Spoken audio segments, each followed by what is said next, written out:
নমস্কার দর্শক বন্ধুরা। আমাদের শখের বাগান হোক বা মাঠের ফসল, সঠিক যত্ন নিতে গেলে দুটো জিনিস একদম জরুরি।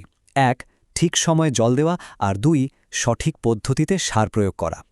আজকের এই আলোচনায় আমরা একদম সহজ করে ভেঙে বলবো যে গাছকে ঠিক কখন, কিভাবে জল দেওয়া উচিত, আর ইউরিয়া বা অন্যান্য স্প্রে করার আসল নিয়মগুলো আসলে কি।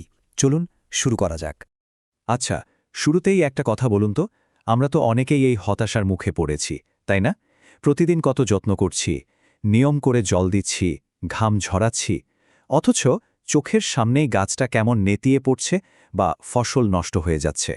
মনে হয় কেন এমন হচ্ছে? আসলে আমাদের অজান্তেই করা কিছু ছোট ছোট ভুলই এর জন্য দায়ী। আর এই সামান্য ভুলগুলোই কিন্তু শখের গাছ বা ফসলের মারাত্মক ক্ষতির কারণ হয়ে দাঁড়ায়। তো এই সমস্যার সমাধান কি? মূলত 4টে বিষয়ের ওপর আমাদের খেয়াল রাখতে হবে। 1. জল দেওয়ার সঠিক সময়। 2. জল দেওয়ার পদ্ধতি। 3. ইউরিয়া প্রয়োগের নিয়ম। আর 4 নম্বর হলো স্প্রে করার নিয়ম। এই 4টে ভিত্তিই কিন্তু আমাদের আজকের মূল রোডম্যাপ। চলুন আমাদের প্রথম ভিত্তি দিয়ে শুরু করি, জল দেওয়ার সময়। অনেকেই ভাবেন, আরে বাবা, গাছ তো যখন খুশি জল দিলেই হলো, কিন্তু বাস্তবে ব্যাপারটা মোটেও তা নয়।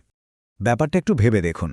খুব ভোরে যদি গাছে জল দেন, তাহলে গাছটা সারা দিনের কড়া রোদ সহ্য করার একটা দারুণ শক্তি পেয়ে যায়। আবার অন্যদিকে বিকেল বা সন্ধ্যার পর জল দেওয়াটাও ভীষণ উপকারী। কেন বলুন তো? কারণ রাতে তো রোদ থাকে না, তাই জলটা চট করে শুকিয়ে বাষ্প হয়ে যায় না। ফলে গাছ অনেকটা সময় ধরে একদম শান্তিতে সেই জলটা টেনে নিতে পারে। কিন্তু দুপুরবেলা প্রখর রোদে জল দেওয়া একদম না। দুপুরবেলা মাটি যখন তেতে থাকে তখন জল দেওয়াটা রীতিমতো বিপদের। ওই গরম মাটিতে জল দিলে সেটা সঙ্গে সঙ্গে বাষ্প হয়ে যায়, আর সেই গরমে গাছের শিকড় একেবারে সেদ্ধ হয়ে মারাত্মক ক্ষতি হতে পারে। হ্যাঁ, আবহাওয়া যদি খুব একটা গরম না থাকে বা মেঘলা থাকে, তবেই কেবল দুপুরে জল দেওয়ার কথা ভাবা যেতে পারে। তবে হ্যাঁ, গরমকালে যখন মারাত্মক তাপপ্রবাহ চলে, তখন গাছের জলের চাহিদাও কিন্তু অনেকটা বেড়ে যায়। তখন মাটি শুকিয়ে গেলে দিনে 2 বার, মানে সকালে এবং বিকেলে জল দেওয়ার দরকার হতে পারে। এবার আসি আমাদের দ্বিতীয় ভিত্তিতে, জল দেওয়ার সঠিক পদ্ধতি। আমরা অনেকেই কিন্তু ওপরের মাটিটা একটু ভিজে গেলেই ভাবে, যাক, জল দেওয়া হয়ে গেছে। এটা কিন্তু একটা মস্ত বড় ভুল ধারণা। একটা জিনিস সবসময় মাথায় রাখবেন, গাছের আসল মুখ কিন্তু তার শিকড়, আর সেটা থাকে মাটির অনেক গভীরে। আমরা যদি শুধু ওপর একটু জল ছিটিয়ে দিই, সেই জল কিন্তু ওই গভীরে থাকা শিকড় অবধি পৌঁছাতেই পারে না। তার মানে কি দাঁড়ালো? গাছটা কিন্তু আসলে তৃষ্ণার্ত আর পুষ্টিহীনই রয়ে গেল। এই জন্য আমাদের যেটা করতে হবে সেটা হলো থরো ওয়াটারিং বা সম্পূর্ণভাবে জল দেওয়া। টব বা গ্রো ব্যাগের মাটি এমনভাবে ভেজাতে হবে যাতে অতিরিক্ত জলটা একদম তলার ছিদ্রা দিয়ে বেরিয়ে আসে। শুধু ওপরের মাটি ভেজালে চলবে না, জল যেন একদম গভীরের শিকড় পর্যন্ত পৌঁছায় সেটা নিশ্চিত করতেই হবে। কিন্তু কখন বুঝবেন যে জল দেওয়া দরকার? এর জন্য একটা দারুণ আর খুব সহজ ট্রেক আছে, ফিঙ্গার টেস্ট। জল দেওয়ার আগে আপনার আঙুলটা মাটির 1 থেকে 1.5 ইঞ্চি গভীরে ঢুকিয়ে দেখুন। যদি দেখেন মাটি একদম শুকনো, তবেই জল দিন। আর যদি দেখেন ভেতরে একটুও আর্দ্রতা আছে বা মাটি ভিজে লাগছে, তাহলে জল দেওয়ার কোনোই দরকার নেই। আর এর সাথেই কিন্তু জল নিষ্কাশন বা ড্রেনাজের নিয়মটা ওতপ্রোতভাবে জড়িয়ে আছে। আপনি টব বা প্লাস্টিকের বালতি যাই ব্যবহার করুন না কেন, তার নিচে কিন্তু বেশ কয়েকটা ছিদ্র থাকা একদম বাধ্যতামূলক। অতিরিক্ত জল যদি বেরিয়ে যেতে না পারে, মাটি কাদা হয়ে যাবে আর গাছের শিকড় পচে গিয়ে গাছটাই মারা পড়বে। জল দেওয়ার নিয়ম তো আমরা জেনে নিলাম। এবার চলুন তৃতীয় ভিত্তিতে যাই, ইউরিয়া সার প্রয়োগের সঠিক নিয়ম। গাছকে শুধু জল দিলেই তো হবে না, সঠিক পুষ্টিও দিতে হবে। আপনাদের একটা অবাক করা তথ্য দিই। কড়া রোদে শুকনো জমিতে যদি ইউরিয়া দিয়ে ফেলে রাখেন, তাহলে জানেন কি হয়? সারের প্রায় 25 থেকে 25% নাইট্রোজেন গ্যাস হয়ে একেবারে বাতাসে উড়ে যায়। মানে আপনার দেওয়া সারের একটা বড় অংশ তো এমনিই নষ্ট হয়ে গেল। তাহলে ইউরিয়া কখন দেয়া উচিত? জল দেওয়ার আগে না পরে? মজার ব্যাপার হলো, এর কোনো একটাই ধরাবাঁধা নিয়ম নেই। এটা পুরোপুরি নির্ভর করছে আপনার মাটি কেমন আর আপনি কিভাবে সেচ দিচ্ছেন তার ওপর। ব্যাপারটা একটু গুছিয়ে বলা যাক।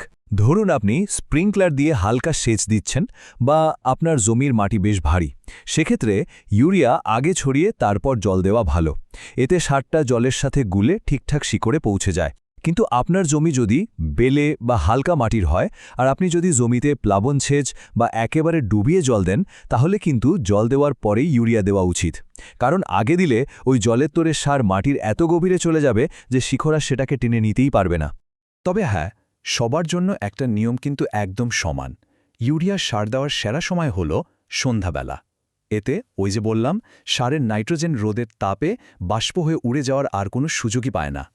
এবার আমরা চলে এসেছি আমাদের চতুর্থ আর একেবারে শেষ ভিত্তিতে ফসলে কীটনাশক বা ভিটামিন স্প্রে করার সঠিক পদ্ধতি।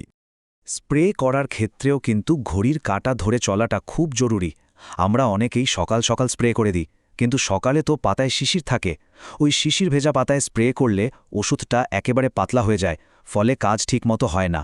আবার ভর দুপুরে কড়া রোদে স্প্রে করলে উল্টে পাতা পুড়ে যাওয়ার ভয় থাকে। তাহলে পারফেক্ট সময় কোনটা? বিকেল ৩টে বা ৪টের পর, যখন রোদটা একটু মরে আসে। আর স্প্রে করার সময় জলের পরিমাণের দিকে খেয়াল রাখাটাও কিন্তু সমান জরুরি। কোনোভাবেই জলের পরিমাণ কমানো যাবে না। যথেষ্ট পরিমাণ জলে ওষুধ মিশিয়ে স্প্রে করবেন। জল কম হলে রাসায়নিকের ঘনত্ব বেড়ে যায়, আর তখন পার্শ্ব প্রতিক্রিয়া হিসেবে ফসলের মারাত্মক ক্ষতি হতে পারে। তো স্প্রে করার সুবর্ণ নিয়মগুলো যদি আমরা একটু এক নজরে দেখি, বিকেল ৩টে বা ৪টের পর স্প্রে করবেন, শিশির ভেজা পাতা একদম এড়িয়ে চলবেন, পর্যাপ্ত জল মেশাবেন, আর সবচেয়ে গুরুত্বপূর্ণ, জমিতে সেচ দেওয়ার পরেই স্প্রে করবেন। এই শেষ পয়েন্টটা কিন্তু একটা গোপন সূত্র বলতে পারেন, মাটির আর্দ্রতা।